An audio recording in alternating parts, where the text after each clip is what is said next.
Bosnia جانا ہوا تو بوسنیا کی آپ نے شاید سنا ہوگا 1992 سے لے کر 1995 تک ان کے اوپر زبردست ظلم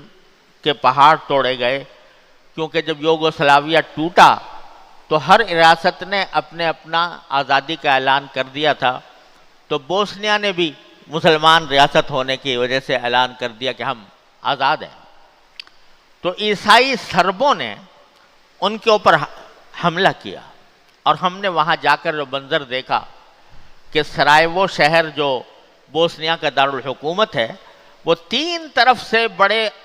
بہت اونچے اونچے فلک بوس پہاڑوں میں گھرا ہوا ہے، اور ایک طرف سے راستہ دوسری طرف جاتا ہے، تینوں طرف سے پہاڑوں میں گھرا ہوا، اور سربوں نے ان سارے پہاڑوں کے اوپر قبضہ کیا ہوا تھا۔ یوگوسلاویہ کی پرانی فوج بھی ان کا ساتھ دے رہی تھی، وہاں سے گولہ باری ہوتی تھی، اور یہ شہر کے لوگ جو ہیں ان کی عمارتیں تباہ ہو رہی تھی، ان کے بچے ان کی عورتیں ان کے مرد اس گولہ باری میں شہید ہو رہے تھے۔ تقریباً تب بتایا جاتا ہے کہ 1 لاکھ انسان شہید ہوا ہے اس جنگ کے دوران۔ تو وہاں جن لوگوں نے جنگ میں حصہ لیا تھا انہوں نے ہمیں داستانیں سنائیں جو خود موجود تھے، کہ ہم اس حالت میں لڑ رہے تھے کہ وہ اوپر تھے، ہم نیچے تھے۔ اوپر والوں کی پوزیشن بہت اعلیٰ ہوتی ہے اور نیچے والے جو ہیں وہ شکار بنتے ہیں۔ ہمارے پاس اسلحہ کی کمی تھی، ہمارے پاس کھانے پینے کا سامان کا ختم ہو رہا تھا، فاقے گزر رہے تھے، ہمارے پاس ہسپتالوں میں دوائیں ختم ہو گئی تھیں، ہمارے جو زخمی آتے تھے۔ تو ایک شخص نے مجھے خود اپنا واقعہ بتایا کہ میں لڑائی لڑتا ہوا آ رہا تھا، میرے ٹانگ میں گولی لگی، ہسپتال گیا تو وہاں ہسپتال میں اس کے نکالنے کا انتظام نہیں تھا، تو میں نے بس یہ کہا کہ تم میرے ایسے ہی پٹی باندھ دو، اس کے اوپر پٹی باندھ کر، اور میں پٹی صرف باندھ کر، گولی اندر لگی ہوئی ہے، اسی حالت میں دوبارہ میں لڑنے چلا گیا۔ اور وہ کہتا تھا کہ اللہ تعالیٰ نے ہمیں عجیب و غریب مناظر دکھائے جنگ کے اندر، کہ وہ کہتا تھا کہ وہ میرے ساتھ پورے بوسنیا کے سفر میں رہا، تو وہ کہتا تھا کہ رات کے وقت میں جب سربوں پہاڑ کے اوپر یہ سارا دن گولہ باری وغیرہ کر کے، فائرنگ کر کے، جس کے نشانات اب بھی وہاں کی عمارتوں پر موجود ہیں، وہ سب کر کے جب رات کو کھانا کھا کر وہ شراب وراب پی کر بدمست ہوتے تھے، اس وقت ہم جاتے تھے، پہاڑوں کے اوپر چڑھتے تھے، اور جو چھوٹا بہت اسلحہ ہمارے پاس موجود ہوتا تھا اس سے ان کے اوپر حملہ کرتے تھے، تو وہ چھوڑ کر بھاگتے تھے۔ تو اس وقت ہم ان کے اسلحہ کو اور ان سے کھانا پینا لے کر پھر ہم واپس آتے تھے، اپنے گھر اپنے لوگوں کو پہنچاتے تھے۔ اور عالمی طاقتوں کا ظلم یہ تھا کہ انہوں نے ان تک اسلحہ پہنچانے کے سارے راستے مسدود کر دیے تھے۔ کوئی راستہ، صرف اسلحہ ہی نہیں، کھانے پینے کا سامان بھی ان تک پہنچانے کا راستہ انہوں نے مسدود کیا ہوا تھا، بند کیا ہوا تھا۔ تو لوگوں نے ہمیں دکھایا اور میں نے خود جا کر دیکھا، لوگوں نے آخر کار یہ کیا تھا کہ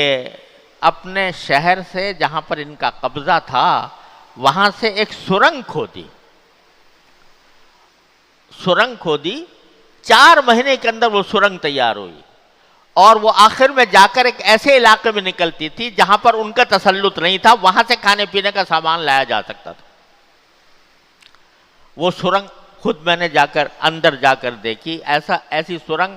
کہ جس کے اندر آدمی سر جھکا کر چل سکتا ہے۔ وہاں سے وہ ٹرالیاں کچھ گندم کی، کچھ چاول کی، کچھ اس قسم کی چیزوں کی وہاں سے وہ اپنے شہر میں لاتے تھے تاکہ لوگوں کی بھوک مٹا سکیں، اور وہیں سے کچھ چھوٹا موٹا اسلحہ بھی۔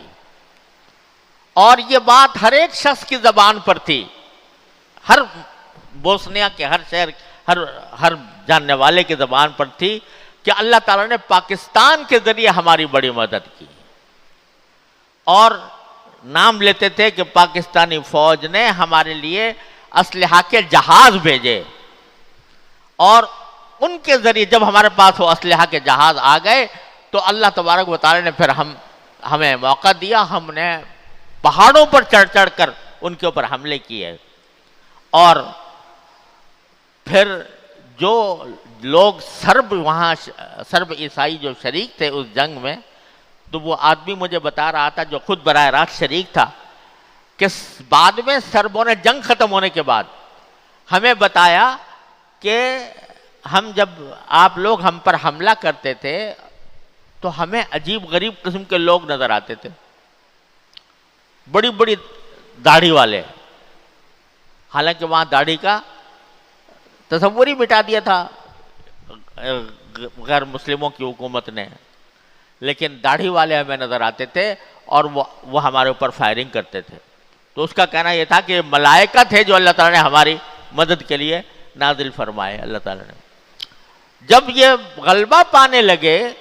تو اس وقت عالمی طاقتیں جو ہیں وہ امن کا پیغام لے کر آ گئی کہ اب امن کا معاہدہ کرو، اور اس امن کے معاہدے کے اندر ایک ایسا دستور تیار کیا گیا اس علاقے کے لیے جس میں مسلمانوں